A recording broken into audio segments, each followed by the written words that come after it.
I am Upinder Jain. I am the founder and CEO of Finoptic Capital Services, and we have offices in India, Malaysia, Africa, and now in Dubai.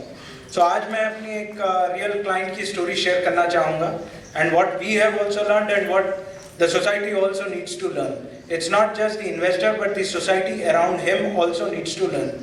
Around 15-16 years back, हमारा एक client था.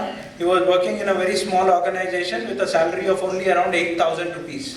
So we were handling the money of promoters and the company. So one day he approached us. He said, "Sir, मेरे को भी कुछ पैसा बना के दे सकते हो क्या?" That is what the investing में सबको एक ही चीज़ समझ में आती है कि कोई म्यूचुअल फंड, स्टॉक मार्केट किसी में काम कर रहा है तो आप मुझे पैसा बना के दे सकते हो क्या? They don't understand what is investing. So yes, we had a session with him. और मैंने उसको बोला, चल भाई तेरे 2,000 रुपए की SIP शुरू कर.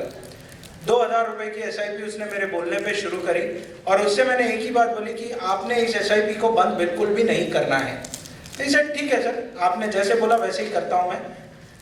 Over a period of time उसकी सैलरी बढ़ती गई और उसी प्रोपोर्शन में हमने उसका SIP अमाउंट भी बढ़ाते गए और कुछ 8-9 साल पहले मैंने उससे पूछा तेरा गोल क्या है? बोला सर मेरा गोल है 1 करोड़ रुपए. मैंने बोला ठीक है सर. बोला पूछा क्यों है? मैं बोला कोई बात नहीं, आपने बोला मैंने सुन लिया.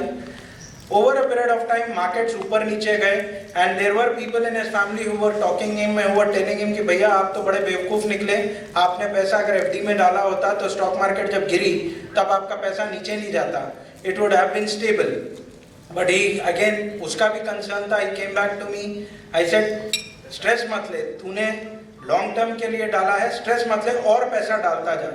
Over a period of time, he kept his word and he followed what we said. And last year, his portfolio was 1 crore rupees finally in 15 years. And the same guy, जो उसके घर वाले उसकी सोसाइटी उसे बोलते थे बेवकूफ़ है, आज उससे जाके पूछते हैं पैसा कैसे बनता है भाई हमें बता. So the story and the learning is patience. And second thing is आपके आजू बाजू वाले बहुत शोर करेंगे, आपको हमेशा इधर से उधर आपका दिमाग करेंगे. अगर आप फोकस्ड हो, अगर आपने पेशेंस रखा है और आप अपने गोल के लक्ष्य की तरफ हो, आपको सक्सेसफुल होने से कोई नहीं बचा सकता. मैं इसलिए बोल रहा हूँ बचा नहीं सकता, फेलियर सब कराएंगे, सक्सेस से नहीं बचा सकता. So this is what learnings, patience. One is patience, second focus, and third is consistency. If you have these three, trust me, success is inevitable. Thank you, Manan.